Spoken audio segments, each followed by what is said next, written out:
Au nom du Père et du Fils et du Saint-Esprit. Amen. Béni soit notre Seigneur Jésus-Christ.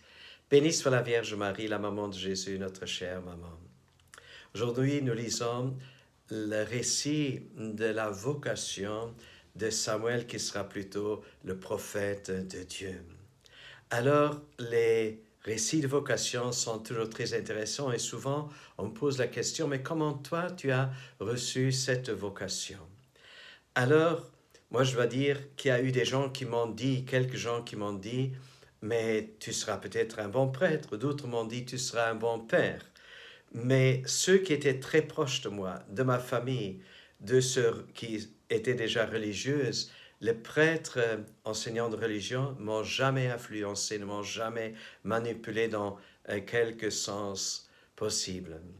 Alors, après le bac, je suis parti, j'avais une année sabbatique, je suis parti en Bretagne avec un petit groupe d'évangélisation. Et dans les amphis, j'ai pu témoigner simplement mon témoignage. Et après les témoignages, les jeunes sont venus vers moi et m'ont posé la question, moi, c'est bel et bien ton témoignage, c'est bel et bien ton année sabbatique, mais plus tard, qu'est-ce que tu deviendras, qu'est-ce que tu vas faire? Alors je leur ai répondu, je ne sais pas vraiment ce que je vais devenir, mais peut-être je serai prêtre. Mais nulle décision n'était prise.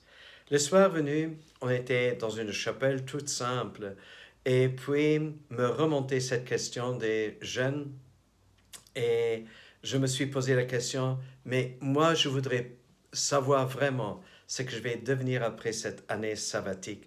Je voulais la décision. Et alors, j'ai fait un deal avec Dieu. Je lui ai proposé ceci. Seigneur, si toi tu veux que je devienne prêtre, alors il faut que tu me donnes un signe. Et moi, je suis imaginé, oui, un signe, ce serait OK pour moi si encore une personne viendrait me dire et me poser la question, Franz, est-ce que tu ne voudrais pas devenir prêtre? Cela m'aurait suffi à ce moment-là. Et puis, j'ai demandé aussi à Dieu, alors, si jamais tu m'appelles au célibat, alors c'est toi qui dois garantir mon célibat, qui dois me porter dans le célibat.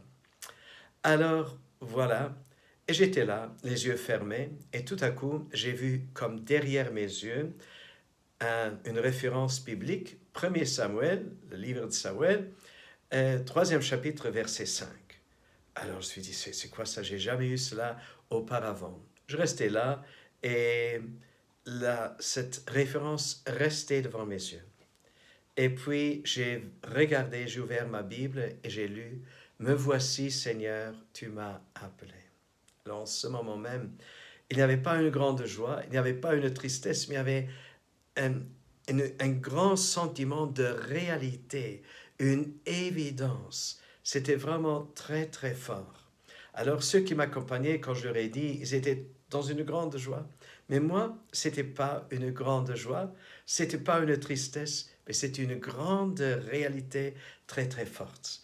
Et je savais, c'est vraiment Dieu qui m'a parlé, c'est Dieu qui m'a appelé, et j'ai pu lui donner sur le coup mon oui, et un oui sans peur, sans crainte, un oui généreux.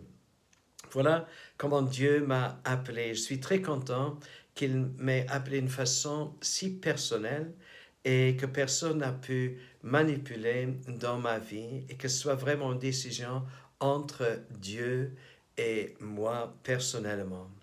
Et Dieu, il a vraiment garanti aussi mon célibat, puisque Dieu, il est fidèle. Dieu ne promet pas et sans donner. Dieu donne toujours et il donne toujours bien plus ce dont nous avons besoin.